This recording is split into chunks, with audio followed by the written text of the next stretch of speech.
making Pinot Noir. I'm Greg. I'm Julie, and we're the Crafty Winers.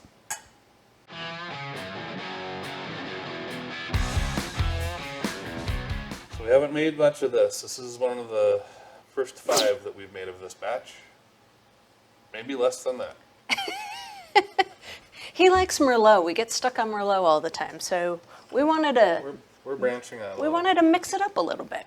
So we have our Nature Blessed from Amazon. We let this sit out for actually over an hour next to a heater, so it should be flowing nice and easy. Look at that. Uh-oh. I wasn't talking to you, Pippin. Uh-oh.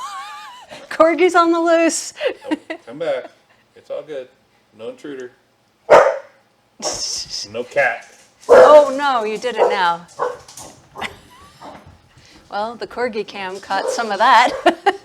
Maybe she'll come back. So we want to get all of the liquid. So I am going to grab some water so that we can rinse this out and make sure we get it all. So nice when things just pop into frame. Magic. So I'm making notes on our little batch note, just so you know, on what we're doing. Batch notes are super important, and we have a video on how and why. Well, especially for us, we can't remember anything. So We have like 18 wines in there. 18 to 20 wines going on right now. So if we didn't have the batch notes, we'd be completely lost in what we've done. I have marker marks on these that are actually honestly not etched yet, because apparently we haven't used this carboy for a while. But there's a mark at the 3/4 gallon mark, and that's where we're wanting to take our water level.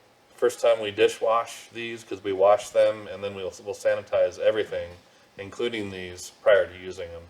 But the first time this goes through the dishwasher, these marks That'll will come probably off. disappear.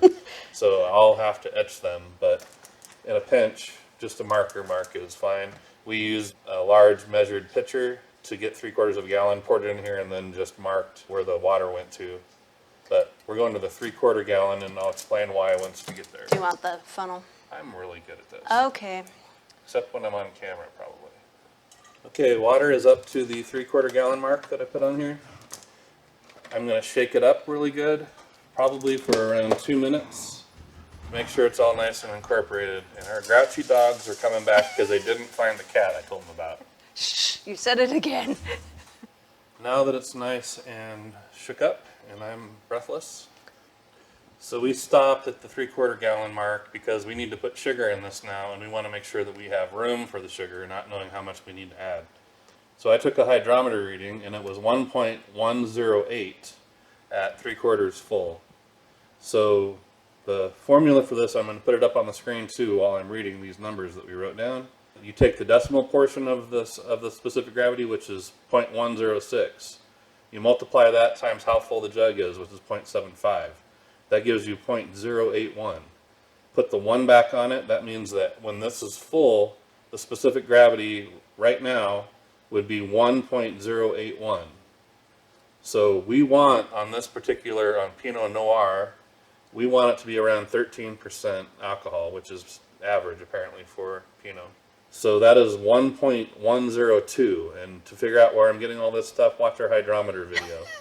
But it's on the hydrometer, you can see what the potential alcohol is for a specific gravity reading. So we want it to be around 13, that's about 1.102. So you subtract what it's going to be at 1 gallon, it's 1.081, from 1.102, and you get 0.021.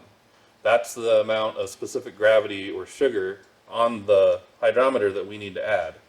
So to get the actual sugar, divide that by 0.01, that gives us 2.1, and multiply that times 4, because it's 4 ounces of sugar for every point on the hydrometer, which gives us 8.4 ounces. And just by total coincidence, we Ding. have 8.4 ounces of sugar right there. I bet you didn't think you were getting a math lesson today.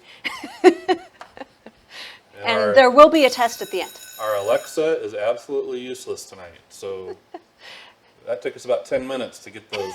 We're going to have to buy an old-fashioned calculator because all of our cameras are tied up with filming. So after my hydrometer reading, I'm just going to take my wine must and pour it right into my sugar. And I usually put that back and then she laughs at me. Tonight I didn't do it. So I'll probably reserve that for the next time. So we want enough must to soak up our sugar.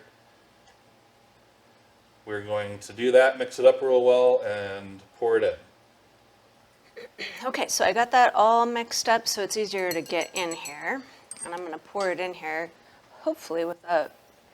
You're taller. It's easier for you. We need shorter carboys. And now there's still a bunch of sugar in here. Which is fine because it's not a problem adding more water at this point, so she can add water to rinse it out with.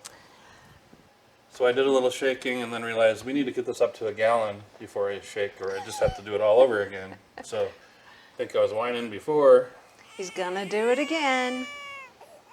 Okay, you notice I filled up to a gallon and then shook. Now we're going to take the pH. If you don't know how to do pH, we have a video on it. We want the pH to be between 4 and 6 for the yeast. And we really hope it is, because we don't like adjusting it. So we had a short break while I loaded washer and dryer into a minivan. So I've gotten my workout today. So the pH was not good. We had to adjust it. It was 3.49. Yeah, and we wanted it to be closer to 5. Any place between 4 and 6 is okay, but we've noticed around 5 is a better starting point. So again, watch our pH video. It's a pain. We ended up adding A whole teaspoon of calcium bicarbonate, 1/4 teaspoon at a time, and then 1/8 of a teaspoon at a time. and shaking it after each 1/4 teaspoon and then retesting it. So it's kind of a pain, but we've got it good. So now we need to add Some peptic enzyme. which is going to help clear it. It'll grab a hold of fruit particles and help break them down. And we're going to put 1/2 teaspoon in with a little bit of the must. We took a 1/4 cup of must out and put it in here. We like this because it has a pour spout, so it's easy to get back in. Then we put in 2 teaspoons of Go Firm and an entire packet of... She stirred it up really well first. Oh, yes, I stirred it up first really well. It took me like 5 minutes to stir it up, in fact. And then I added a whole packet of 71B yeast and kind of dunked it lightly so it's partially submerged now. So this is a little different than what we've shown on our other recipes. This is using Go Firm now to hydrate the yeast, and then we're putting fermented O in after 3 days. So 3 days from now, I'm going to use the food saver to degas this because it's going to be full of CO2 from fermentation. Then I'm going to put, for a gallon, a full teaspoon of fermented O in this. And actually I take some must out, put the fermented O in the must, mix it up really good, pour it back in here. And then I use my aerator wand to add oxygen, which also stirs and mixes the fermented O that I mixed in really well with the must. So this is a little different than what we've shown you, and we think it works a little bit better for some wines, and we'll give you the results. On the 7th day of fermentation, I'll put another 1/4 teaspoon of fermented O in. That just gives the fermentation a little bit more legs to go on. That's nutrient for it to keep fermenting for a few more days after that. This is not necessary. You can follow our other recipes for like Merlot and use fermented O with the pectic enzyme, but we're doing this one using Go Firm instead of fermented O at this stage, and then fermented O during the fermentation process. It's just another way of doing it. And our puppies are, They're active now. they woke up. Yep, they're playing.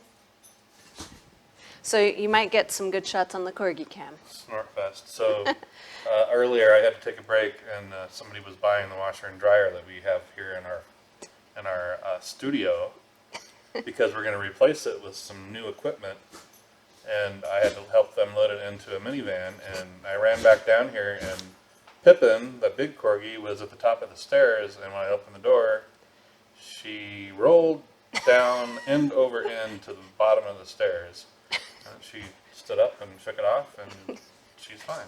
No harm done. Apparently, she can handle that better than I could if I rolled head over heels down the stairs. She does have a little bit of padding and lower center of gravity too, so that It probably brought helps. back memories of a hike that we went on when she was just a small dog, and I'll add that video into this so you can see. It was very reminiscent of that fall. All right, so we've got this all ready to go. So what we're going to do now is let this sit in a warm environment in front of our heater, actually, in this case, 85, 90 degrees. 85 or 90 degrees. So after we let it sit for a couple of hours, we'll add it into this. We will put our airlock on it and put it in our fermentation room. And that starts the fermentation process. You want to definitely have a blow-off tube. If you haven't used a blow-off tube before, watch any of our other recipe videos, and at the end you'll see how we do a blow-off tube. Very important that you have a blow-off tube because this is going to be a very active red wine fermentation. We use a carboy heater to keep it at 77 degrees, and again you can see that in any of our other red wine recipe videos. This one we're trying to keep short. So I hope you liked our part 1 of Pinot Noir. Part 2 will be coming when it's ready for us to do part 2. If you like this video, please click the like button. Let us know what you liked about it. Make any comments, questions, we will respond. If you haven't subscribed to our channel yet, please click subscribe and tell it you want to see all of our notifications. If you have already subscribed, thank you very much for your support. And until next time, cheers.